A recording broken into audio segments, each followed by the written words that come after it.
বজ্রমালা মায়া কর, শেষ করে দে ওদের।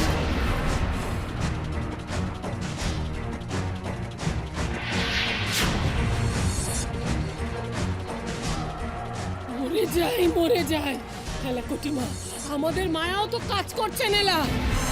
সব সব কায়া কালের চাল আমি জানি। ওই স্ফটিক যার কাছে থাকবে সমস্ত ক্ষমতা ওই স্ফটিকে সঞ্চিত হবে। স্ফটিক হারিয়ে গেছে আর তাই তোর মায়া শক্তিও কাজ করছে না।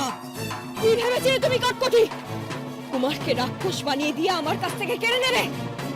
আজ তোমাকে পাপের শাস্তি পেতেই হবে। কুমার, আক্রমণ করো কটকটিকে। মরে যায় খেলা কুটিমা, এরা তো আমাদের কচু কাটা করবে না।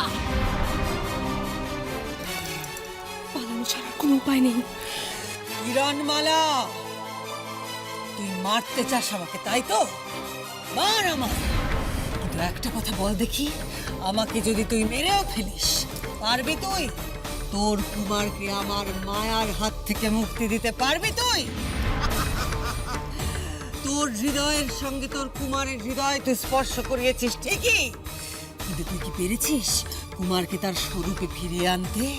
পারিসনি কিরণমালা, আর কোনোদিনও পারবি না। চিরকাল এই কুৎসিত কুমারের সঙ্গে তোকে থাকতে হবে। সত্যি তো, তুমি তো এখনো স্বরূপে ফিরে এলে না।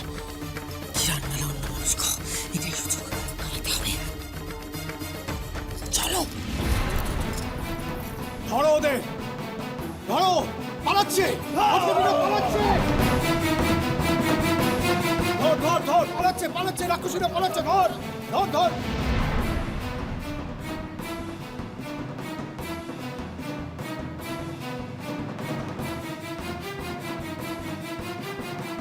কুমার, তোমাকে আমি কিভাবে আবার আগের রূপে ফিরে পাবো? কিরণমালা, রাক্ষসীরা যখন আমার এই রূপ বদল করে দেয়, তখন সেই রূপ পুনরায় ফেরানোর রহস্য একটা কৌটোয় করে ওরা আমার রাজপ্রাসাদের কোথাও লুকিয়ে রেখেছিল। আমার ধারণা ওই কৌটো ওরা নিয়ে যেতে পারেনি, এখনো সেই কৌটো সেখানেই আছে। এখন যেভাবেই হোক আমাদের সেই কৌটো উদ্ধার করতে হবে। হয়তো সেটার দ্বারাই কুমারের রূপ বদল করা সম্ভব। চলুন আমরা প্রাসাদে যাই। সবার আগে কুমারের রূপ পরিবর্তন করিয়ে আমাদের অমৃত নগরীতে ফিরে যেতে হবে।